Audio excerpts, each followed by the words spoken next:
Enzo Maresca's role as Chelsea Football Club manager has officially started. After yesterday, he took first team training for the first time and also spoke to the media about the upcoming job as Chelsea manager. And today, I have got the big dog, Josh Aveste, in the studio with me to react to the appointment and the first day at work for Enzo Maresca. First off, yes. Josh, he looks good, doesn't he? I think we are going to win the league. I don't know if you think this. Like, basically, just based on the sort of the tactical stuff he was working on, the way he was communicating with the players, I do just think it's a foregone conclusion now that we've won it. They might as well give us a trophy. Well, he's just won it of Leicester. So, yeah. You know, I get it's a small jump from the Championship to the Premier League, but you would imagine if he's won the league at Leicester, absolutely no excuses to not win the league in his first season at Chelsea Football Club. There Fair? you go. Bleep test done. Bleep test done. A couple of footballs kicked around. Championship title. Speaking of bleep test, mate, we're going to have a little chat about some words by our boy, Moises Caicedo. He had a few words to say about Mauricio Pochettino's training methods and techniques. And he compared it to the training methods and techniques that he had always trained under at Brighton, so we will get onto that. But in terms of Enzo Maresca, are you over Pochettino already, by the way? I should ask you this because there was a little part of me that was a little bit sad when Pochettino left. Definitely a little part? Yeah, no, we were quite sad. We were very sad. We were. I think you played that down there. Yeah, maybe so. But we were a bit sad. You know what it's like about exes, mate? Do you ever really get over them? But then how do you get over them? You have to get under the next one. You get under an next one.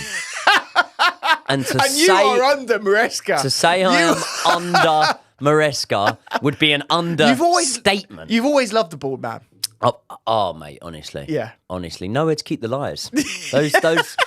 Those headed man, you know. Let's speak about the interview because obviously he gave an interview.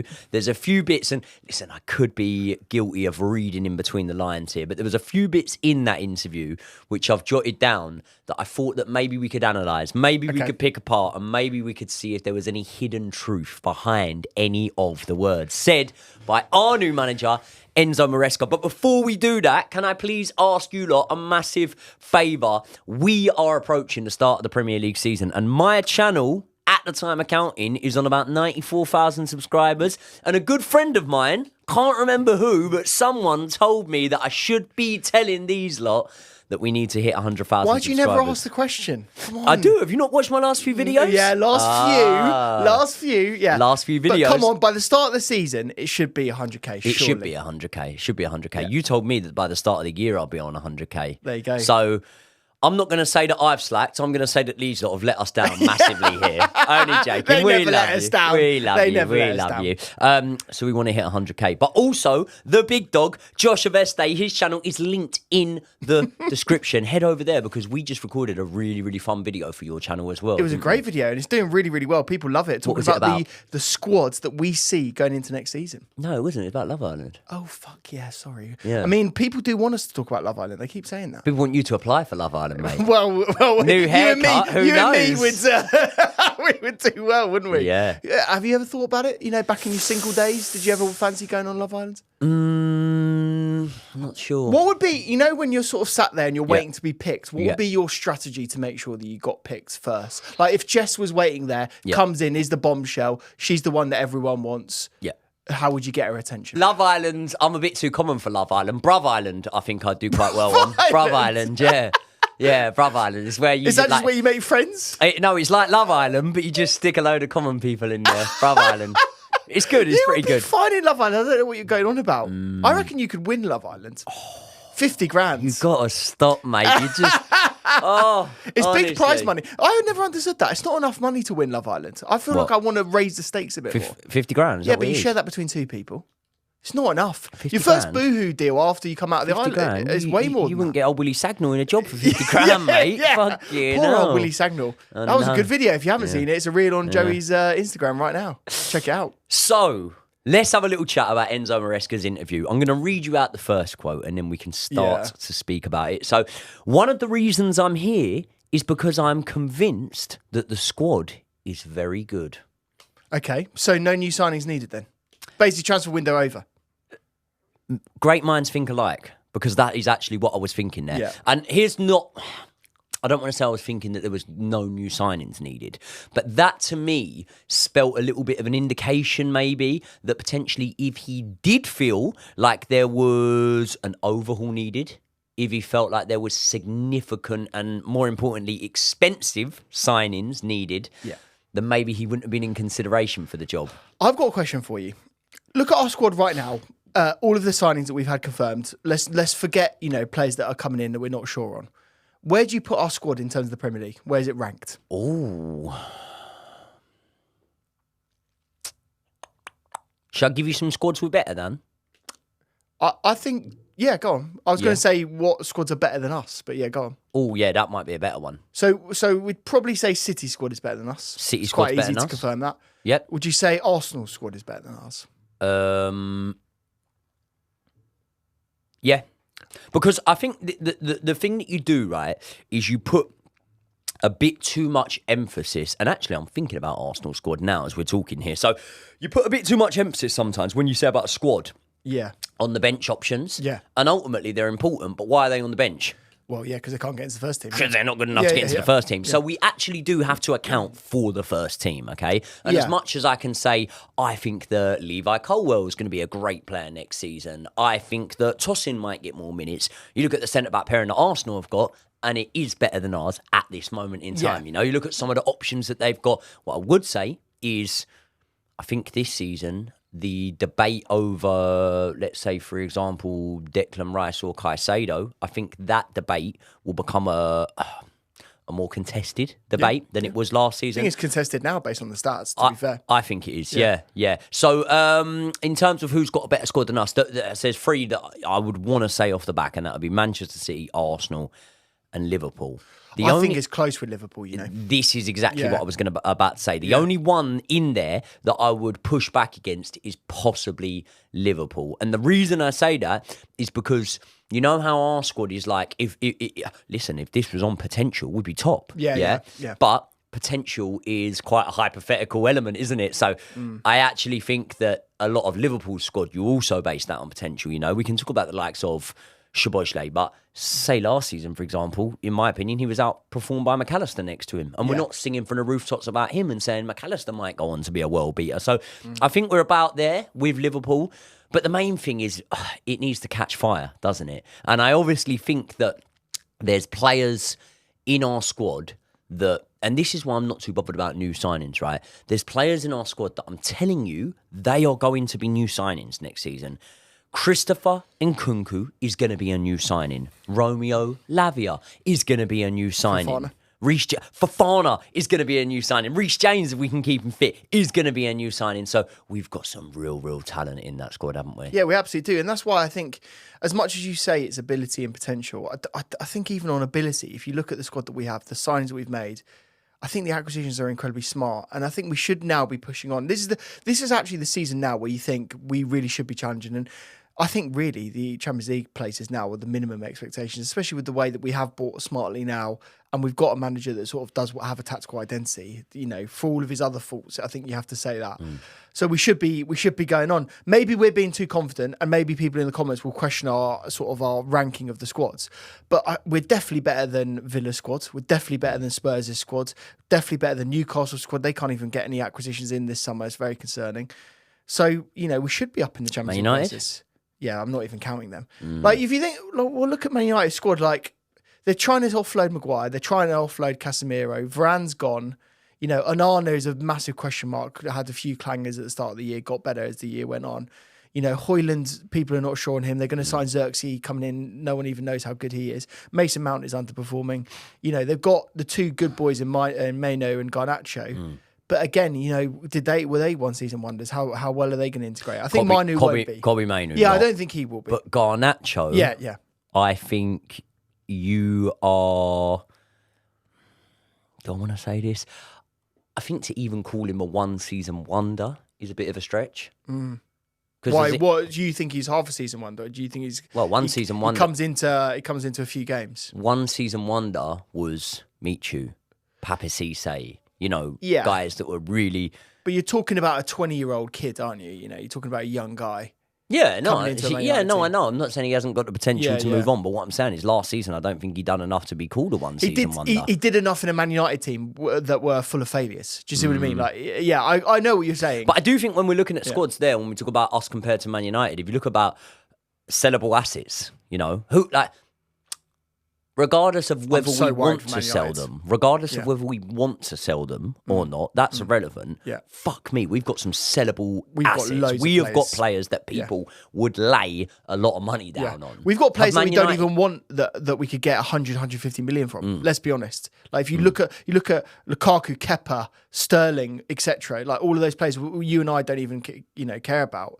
That just the 3 players I mentioned there, that could be sort of 60, 70, 80 million. Couldn't it? Yeah, and you but know then what's Man mad? United, I'll give you one. That's absolutely mad. Now, Yeah. we talk about wingers that maybe have fallen out of favour a little bit. I think someone would put more money on the table for Raheem Sterling right now than they would Anthony. Oh yeah, that's for sure. But Anthony's just had a complete fall from grace. but he hasn't was he 90 million or I think he something? was like 70, 80 odd million. It's so scary. But yeah, going back to Man United, their saleable assets, I mean, they're screwed. I mean, they're gonna have to get lucky with a Saudi bid from somewhere. Do you know what I mean? They're gonna have to get lucky with a Casemiro going for 40, 50 million, which I can't see happening.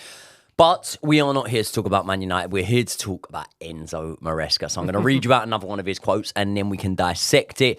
If you are able to improve players, then you are able to improve the team.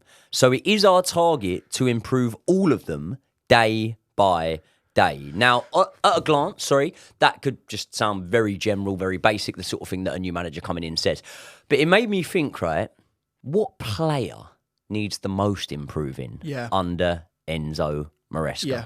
I really rated this comment before we go into the exact player, by the way, because I don't think any other manager has come in and said they want to improve individual players. And I think that's actually what we've been looking out for. And maybe this was the key thing that won him the job in the end, in that he was going, I want to come in, I want to improve every single one of those assets that you've acquired, and I want to make them better. Some make them saleable assets, some put into the first team. Do you know what I mean? Going back to your question, I think you're going to be surprised. Hold on. with Can what I I'm just gonna say. rephrase this for you? What player is it most important improves the most? My answer is the same. I think it will surprise you. Do you want to have a guess who I'm going to say? Yeah, can I have a guess? Go on. Yeah, go on. Robert Sanchez. Robert Sanchez was like the second or third that I had in my list. Okay. My number 1 is actually Mudryk. Well, that doesn't surprise me at all because that actually is the obvious answer. Yeah. However, here's the thing. Most important, and that's what I try to put the emphasis on there. What player is it most important that Enzo Maresca improves? I would say with Mykhailo Mudryk, it's not that important that he improves him because I don't think that he's been on great form, and I think Mykhailo Mudryk needs to really push on this season if he's to even have a future at Chelsea. Forget living up to a price tag, because some players are bought in for a certain price tag and they don't live up to it, but they do end up having a future. To go back to Man United, it feels like I'm sticking the knife in a little bit here. Fred, do you remember? Fred was bought in as a well-beater. Like, Man City wanted him. They thought he was going to be really, really good, Fred, and I think he was about 55 million, which at the time was a lot of money, and ultimately he never lived up to the price tag, but he did have a future at Man United. He was there for 5 seasons, something like that.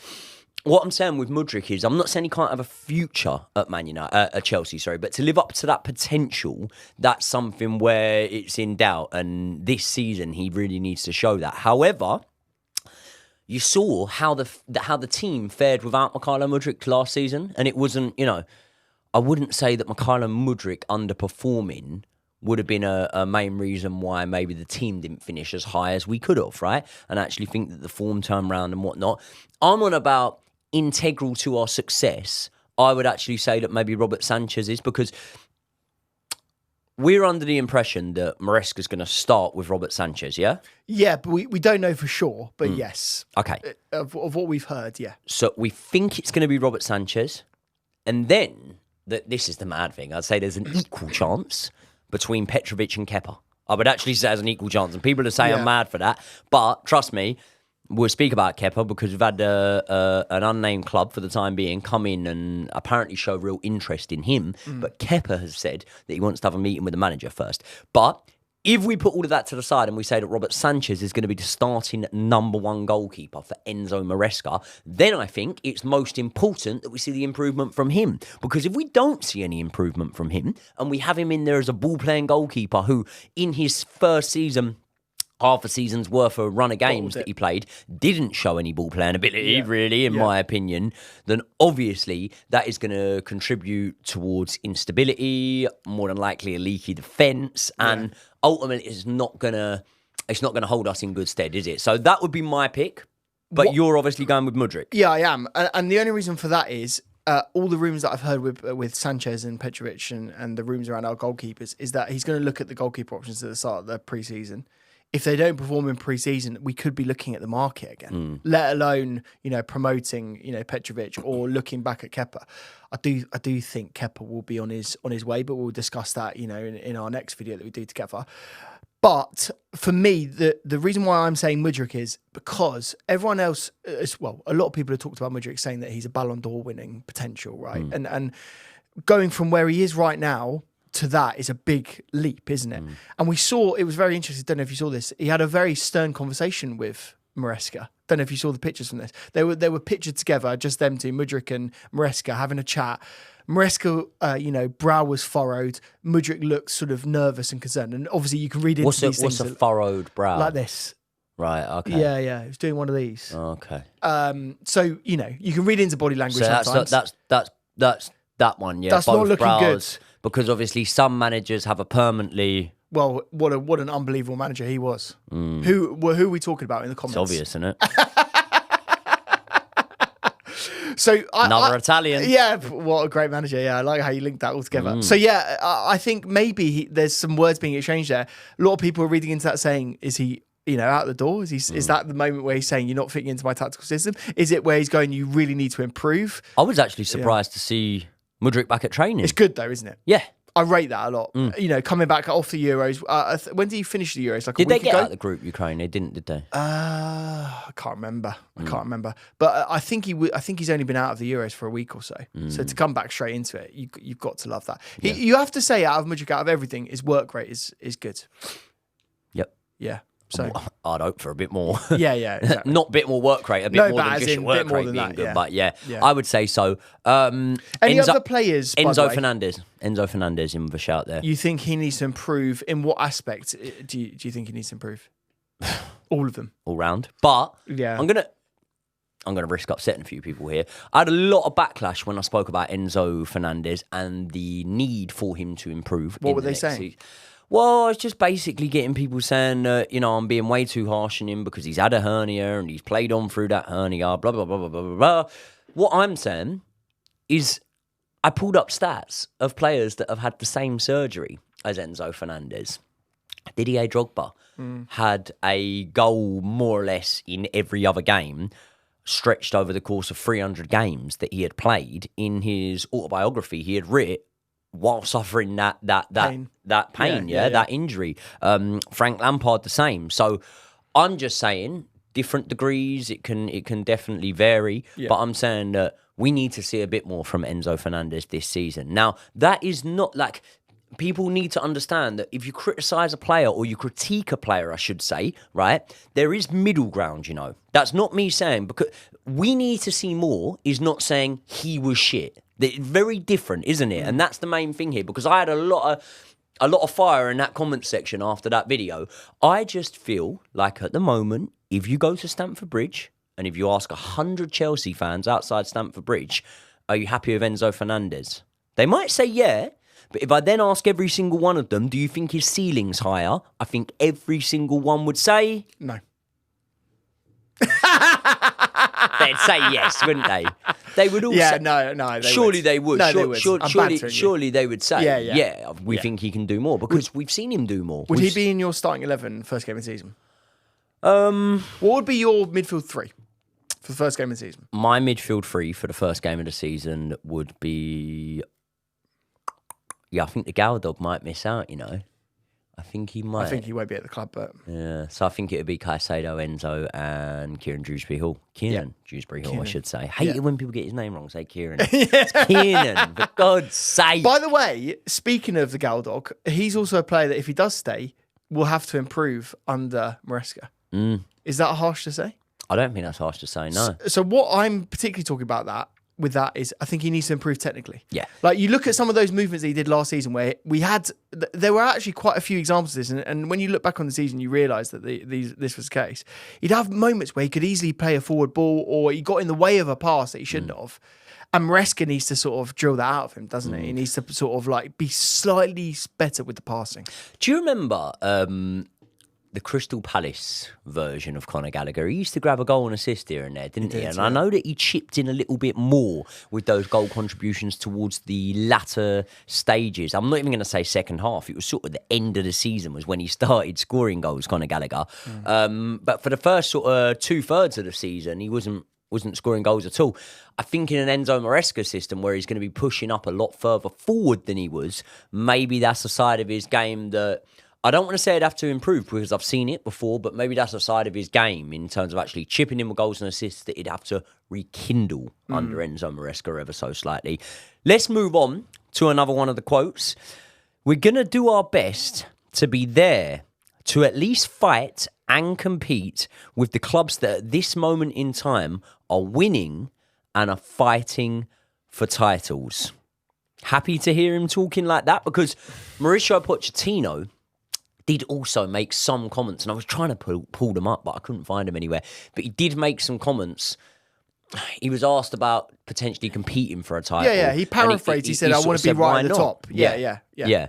So do we read into that too much? Do we look at that and go, oh, well, hold on, this bloke is aiming to win a title? And ultimately, every single manager, whether you've just come up, whether you're Ipswich, Kieran McKenna, or whether you're someone else, every single manager is looking to win every single game they can. So are we reading too much into that to then look at that and say, oh, Chelsea could be title contenders under Maresca? Yeah, but there's two sides of that, isn't there? There's obviously, when you first come into a club, you've obviously got to talk up your chances because you want to get that sort of that fan wave of appreciation on you straight away. And quite frankly, if we're saying that we're the third best squad in the league, we should be challenging for the title. Third best squad in the league should be right up there, shouldn't they? Do you know what I mean? It shouldn't be top two and then a massive chasm to third. So I expect him to say that. Like I expect every Chelsea manager to say that. The other side of the coin, though, is that I don't want us to pile the pressure on this young squad ahead of a season where we're going to have a lot of pressure regardless. We've got all of these games coming up, probably 70, 80 games is what they're saying, especially with the Club World Cup in the summer next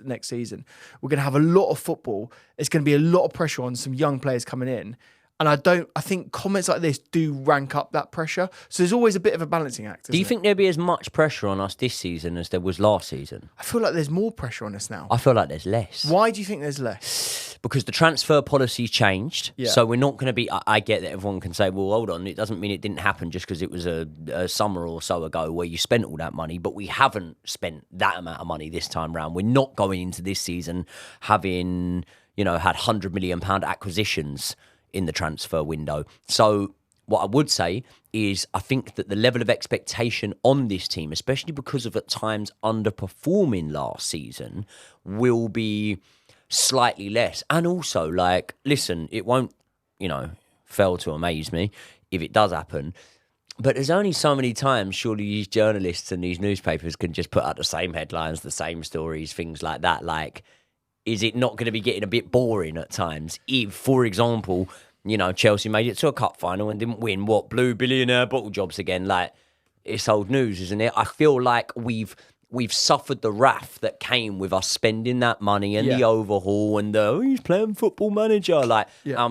How many fucking times have you heard pundits that are paid good money to do their job use the whole he's playing Football Manager about Bowley? It's just fucking boring now, isn't it? I think that there's going to be, and they don't watch it. So Gary Neville. I think that it's going to be less of that this season. And I also think that this young Chelsea team won a lot of people over last season, not just Chelsea fans. I do think that a lot of people looked at it last season and thought, hold on, no, there's a project here and we should probably get behind this a little bit because even out of support for the national team, there's a lot of young English players here coming through, whatnot. I don't know. Maybe I could be being too optimistic, and you're a little bit more pessimistic. I think you got your rose-tinted glasses on there, and the reason why is you've detailed context, and I think there is context in squad and journalism and everything that you said. I think I do agree with you, but I also think there's context in we sacked a very likable manager who people saw that there was a sort of a run of form that we had at the tail end of the last season and probably would have continued into this season. A guy that knew the squad really well, a guy that was well liked and was winning the fans round for as much as we said, said at the start of the season. We didn't necessarily want him in there. And then you got the context of, I really don't know, and maybe I'm being really pessimistic here. I don't know if Maresca's in a job if he finishes 6th next season. And then the other side of that is, not only is it 6th, it's actually 4th. If we don't get 4th next season, there's going to be a world of pain. And let alone the conversations that we're going to have. If he loses that first game against Man City and we don't have a good run of form after that, like, why have we even sacked Pochettino? There'll be people talking about that. Like that hasn't gone away. There were a lot of people still wanting him at the tail end of last season. I think it was like 60% in a lot of polls I saw. So I think there is a hangover from that, and I don't think people have forgotten about it. And I think the board will be under a lot of pressure. When Stanley will be under a lot of pressure, the director of football will be under a lot of pressure, and I think the squad will be under pressure to succeed. And so, if we don't get the 4th, mate, or we don't start the season well, I am worried about what happens after that.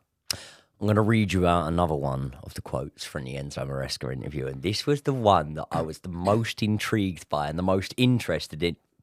And again, maybe I'm reading between the lines, maybe I'm putting, 2 and 2 together and getting 5, but this was the one for me where I felt, like potentially there was a little bit of mental warfare coming in, few little mind games, especially looking forward to the opening day of the season. So he was asked about the star name players and managers that he's worked with. Yeah. And he interestingly named Ancelotti, Lipe, and Pellegrini.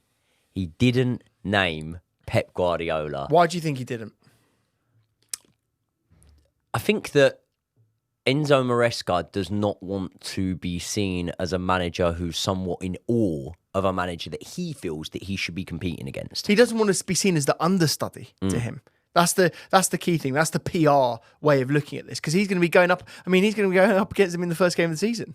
You don't want to be seen as a sort of an assistant manager to Pep going up against your master. I think he wants to see himself as going, I learnt under Pep, but I've got my own identity and my own ideas. I've developed my own philosophy. And to be fair, he had written a sort of a thesis, I suppose, his way of looking at football. He's got his own concepts, but learning under Pep certainly isn't a bad idea. And I find it interesting from a PR perspective why you wouldn't mention his name, because learning under Pep, I don't think that is a negative for him. I think that's actually a real positive. That's probably one of the reasons why he's got the job. But there have been many disciples of Pep Guardiola so far, I should say. Yeah. And so far, what have they won is the question. None of them have managed to surpass him. They might have beaten him in battles, but they've never beat him in the war. Well, Ten Hag just won an FA Cup.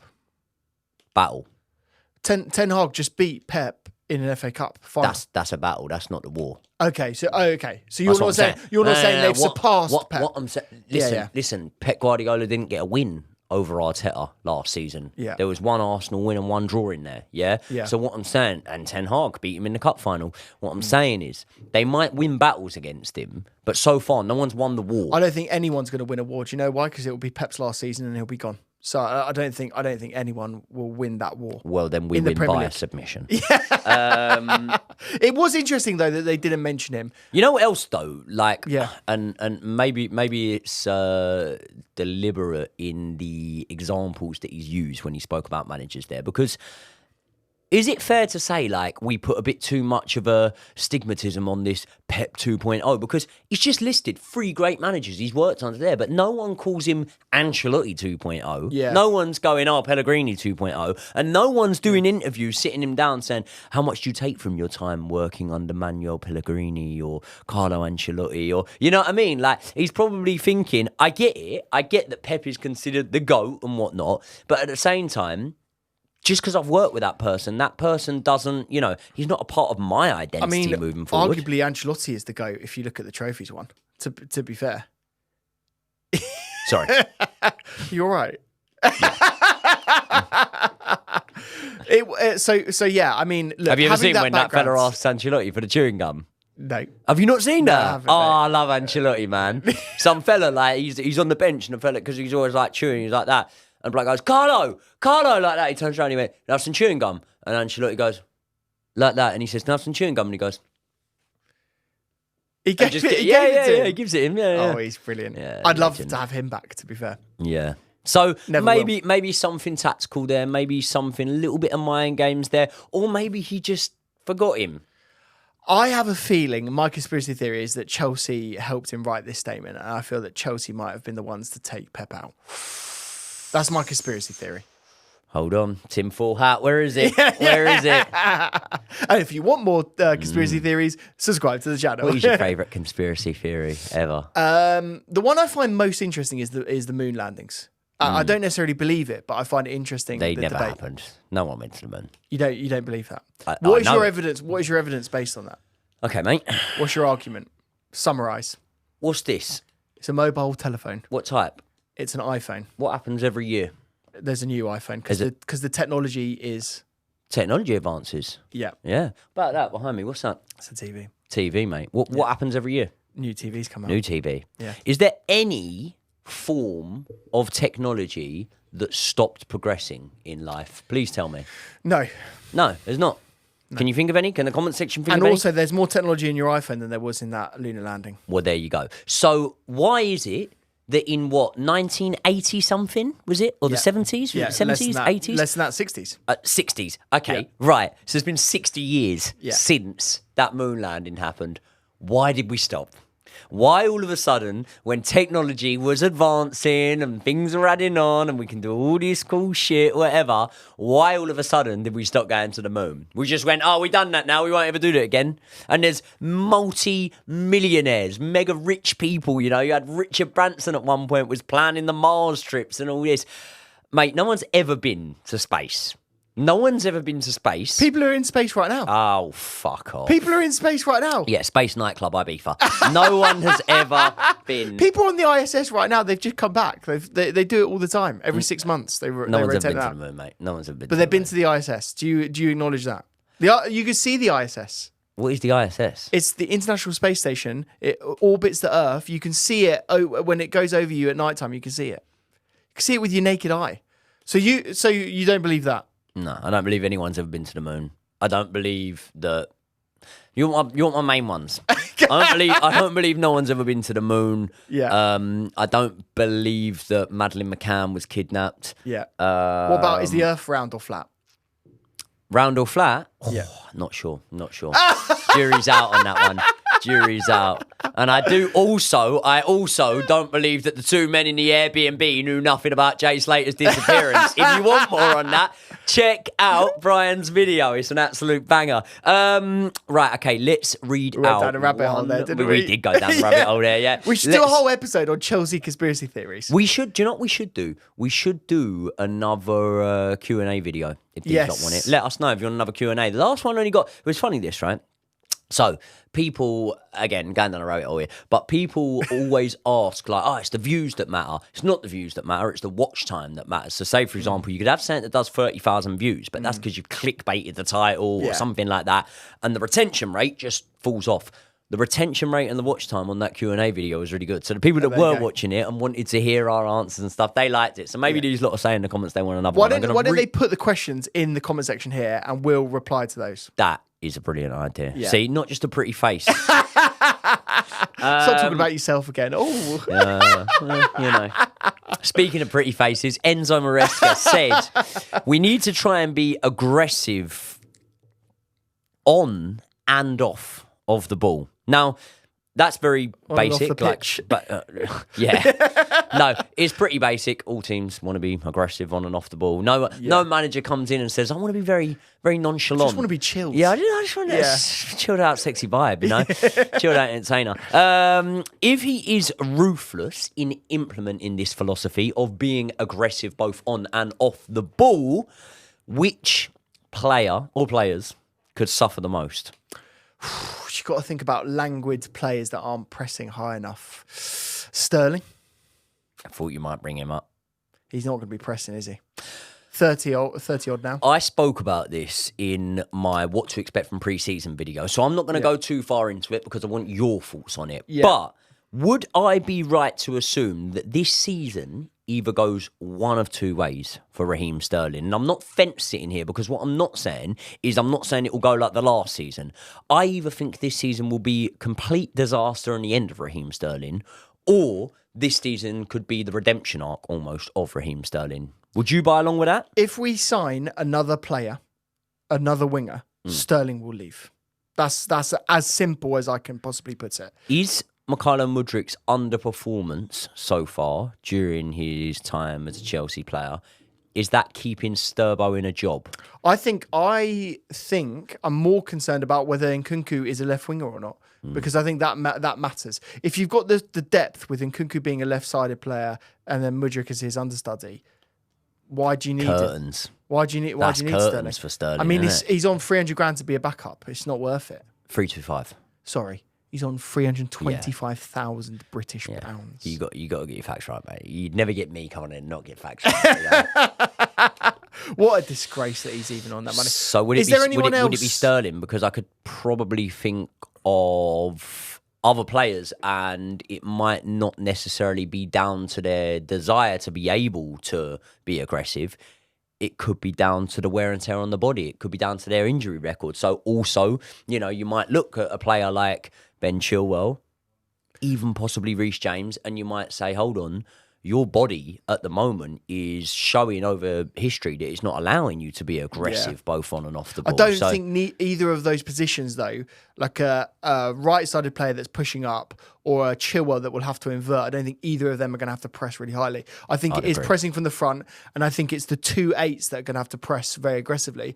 And let's be honest, we've got KDH now, who's a very good presser, and Caicedo will be the other player in that 8 role. So they're both sorted. Caicedo also did an interview this week. I'm going to read you out one of his quotes from his interviews. Yeah. So, Moises Caicedo had a few words to say about Pochettino's tactics in this recent interview. This was really where concerning. He said, at Brighton, it was all tactical, just with the ball. Tactical, tactical, tactical. And at Chelsea, it was run, run, run. And it was very difficult for me. With Chelsea, I always ran a bit more. And with Brighton, we almost always had the ball. With Chelsea, it was a different football and we had to run more. Now, quite a few people have heard those comments, and the interpretation that they've come to a conclusion with is that Moises Caicedo is basically saying that at Brighton, the tactical side of the game was far superior than what they were being taught and trained at Chelsea. Yeah. I mean, you haven't said that all along, all through the entirety of last season, did you? What? You never mentioned that. You never mentioned that there was a clear lack of a tactical identity under Pochettino. I can't remember you saying that once. Patterns of play. I think you said that over and over and over again. The one thing you said is, as much as you liked Pochettino as a person, regardless of whether or not that was the case, you did not like his inability to change the tactics. And the fact that the only tactical innovations we really saw were towards the end of the season, it actually got me thinking, was there something that came down from above Pochettino that said, play this way? Like, do something slightly different by the directors of football, by Thiago Silva, whoever it is, because something definitely changed. Well, the inverted fullback, right? That was something that, in my opinion, being someone that was sat in the stands and watching them at Stamford Bridge week in, week out, and going to away games here and there, that inverted fullback thing didn't really happen until the last 10 games of the season or so, and that was almost a light bulb moment for that team, wasn't it? Yeah, it was. It was. So I really do kind of see the signs here, and maybe this is a reason why, in the course of time, the Pochettino sacking will actually make sense, because we were looking at it and going, we like him as a person, he's improved the players, things are getting better at the tail end of the season. Now, the other side of that is we had more injuries than we'd ever had. I was about to say this, yeah. And there were more reoccurring injuries with players coming back and then getting re-injured. And let alone then fit players that were playing week in, week out that were knackered. And you know what it's like, mate, when you're playing on a pitch or you're in a boxing ring, if you're knackered, your punches are going to get worse, your football is going to get worse. So when we're looking at Caicedo in particular, and we're looking at some of those moments that he misplaced passes or that he did something slightly wrong, which were few and far between, but they absolutely happened. maybe they were in moments of the season where he was feeling a bit knackered. He wasn't up to up to the pace of play because he was running all over the place because there was no one around him, and he definitely did have to run more. And let alone all of the running before training. And do you remember what they said as well? They said that Pochettino ran them the day before games, and that was unprecedented in football. Well, again, to sort of use my experience from boxing, mate. Day before a fight, that's like sparring the day before a fight. You'd never do that. You'd absolutely never do that. You wrap yourself in cotton wool, mate, just before you're about to really perform at high intensity. So that is another thing. And I think that when you look at the injury crisis we had last season, this doesn't mean that the board and the ownership identifying this, if they did, hypothetically, it doesn't mean it's true that they've identified this. But would we now say that all the evidence leans us in favour of saying that the board identified Pochettino's training methods as one of the contributing factors as to why our injury crisis was so bad? Now, going back onto another conspiracy theory, do you not think that they were looking at Pochettino and potentially knowing that they were going to offload him? They talked to prospective candidates to take over the role. Maresca was one of those candidates. Maresca said, the first thing that I do is invert the fullbacks, because that's what he did in his system. We also played Leicester, remember, that did this. Pochettino saw it, or the directors of football saw it, and they said, make this change. It's going to make us better. And maybe it will help our transition into next season better, because they knew that Maresca was coming in. Like all of this stuff, if you actually start pulling this together, it actually all does make sense. Yep. So that's the fact. To answer your question, the impact that Pochettino did absolutely increased the amount of injuries that we had. The training methods absolutely did. I don't think there's any way that you can disagree with that. And actually, the fact that we've got a new medical department indicates that the medical department wasn't good enough.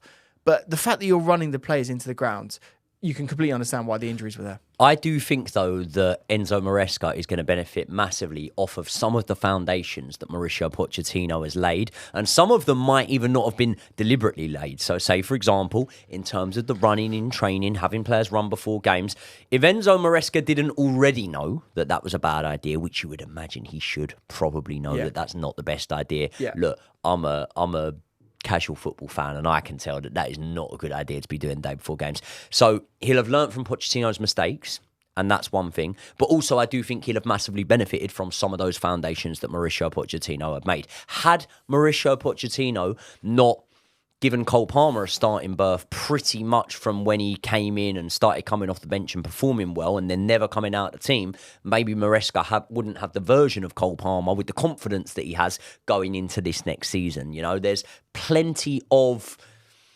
underlying factors that were put in place by Mauricio Pochettino as to why Enzo Maresca might now succeed with his team. Would you say that's fair? Oh, absolutely. And look, I feel like we've been relatively downbeat on Pochettino in this episode, but let's not forget it.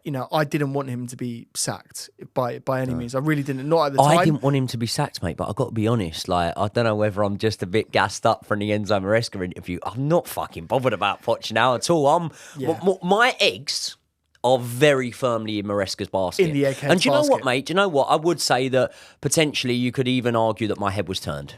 Yeah. It absolutely was. You would have matched up with Maresca, wouldn't you? I would have kept all my eggs in his basket. If he was in Casa Amor, I'd have pulled him for a chat. you would have pulled him for a chat. I'd have pulled him for a chat. Yeah. And you would have brought him back into the villa, and you would have looked at Pochettino and you would have said, you should have picked someone else. I'd have looked at Pochettino and I'd have said, do you know what? Maresca's more my type on paper. You know what I mean? So get your bingo cards there out we now. have it, ladies and gentlemen. Let us know your thoughts on incoming. In fact, he's not incoming. He's already here now. Enzo Maresca. I, for one, absolutely love the man. I'm not saying I'm going to get a tattoo of him just yet, but if we win the Conference League, I promise you I will. I should have said that on here. People, subscribe to Josh's channel. It is linked Hold him in... to that. Hold him to that. We're going full throttle. I'll tell you what. Oh, should I do this? Go on, do it. Fuck it. Go on, do it. If we win the Premier League, I promise you I will get Enzo Maresca's face tattooed on me. Yeah? That's a disgrace. Why? Why have you said that? You're going to have to do it now. People will are going do to clip this moment up for the rest of the time. I'll do it. I'll do it. People, let us know your thoughts in the comment section below, and I will see you all in the next one.